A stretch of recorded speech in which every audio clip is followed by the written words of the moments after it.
Assalomu alaykum hammaga. Bugun biz adsorpsiya jarayoni haqida o'rganamiz. Ma'lumki, gaz va suyuq fazalarni qattiq modda havoklariga yutilishiga adsorpsiya deb ataladi. Bu yerda yutiluvchi gaz yoki suyuqlik absorptiv, yutuvchi qattiq modda esa absorbent bo'ladi. Ushbu jarayon ham sanoatda keng qo'llaniladi. Misol uchun, gaz tarkibidagi namlikni yutish uchun yoki vodorod sulfat karbonangidrid yutish uchun ham ishlatiladi. Mana sxema orqali tushuntiraman. Tabiiy gaz tarkibida namlik yoki vodorod sulfat karbonangidrid bo'lishi mumkin. Kirib kelyapti kolonnaga. Bu yerda bu asosiy kolonna, ya'ni adsorpsion kolonna. Bu yerda siaretlar bor, tarkikalari siaretlar, ya'ni qattiq qovoksimon har xil shaklga ega yutuvchilar.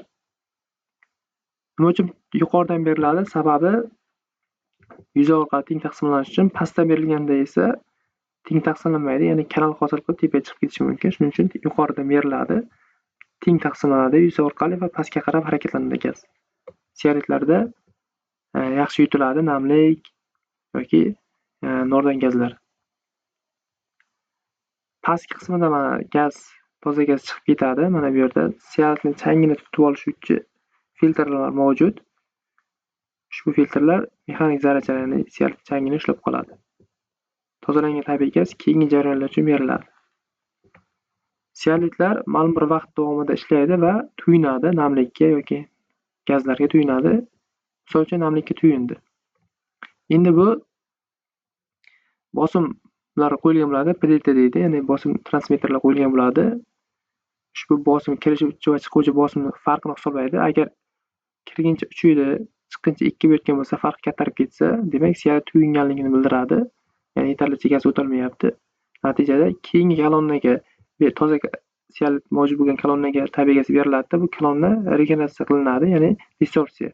Desorpsiya bilan regeneratsiya o'zi bitta narsa, sinonim so'zlar hisoblanadi. Ikkalasini ham qayta tiklash degan ma'noni anglatadi. Tuyini bo'ldi siaret. Qanaqa qilib biz desorpsiya qilamiz uni?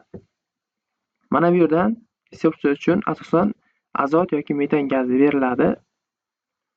Ushbu gaz kompressor orqali bosim oladi va mana bu yerda harorat berilib qizira boshlaydi. Natijada birinchi masalan qizirilganda 100 gradus bo'lib kirdi. 100 gradus bo'lib tepadan chiqadi, yana mana bu yerdan mana zadishga uni yopilgan, yana harakatlana boshlaydi, mana sirkulyatsiya bo'lib kompressiyga boradi, yana qiziriladi. 200 gradus bo'ldi. Shu tarzda 300 gradusgacha, 250 gradusgacha qizirilib sirkulyatsiya qilinaveradi. Mana sirkulyatsiyasi. Sirkulyatsiya paytida bu yerdan toza gaz berilib turiladi-da, mana yerdan qisman namlik yutgan, ya'ni yoki nordan gazlar yutgan vodorod sulfat karbonangidridlarni siaret tarkibidan ajralgan vodorod sulfatlarni yutgan gazlar ajralib chiqa boshlaydi. Azot yoki metanga qo'shilib. Regeneratsiya davomida siaret 6 soat yoki undan ko'p vaqt davomida regeneratsiya qilinadi va tarkibidagi namlik vodorod sulfat karbonangidrid chiqariladi havoklaridan va siaret qaytadan ishlash uchun tayyor bo'ladi.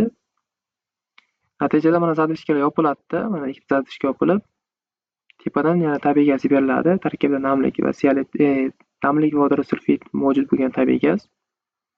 Siaret qaytadan ishlab, ularni tozalaydi, yutadi. Toza tabiiy gaz esa pastga chiqib ketadi mana. Ushbu jarayon sanoatda juda ko'p qo'llaniladi.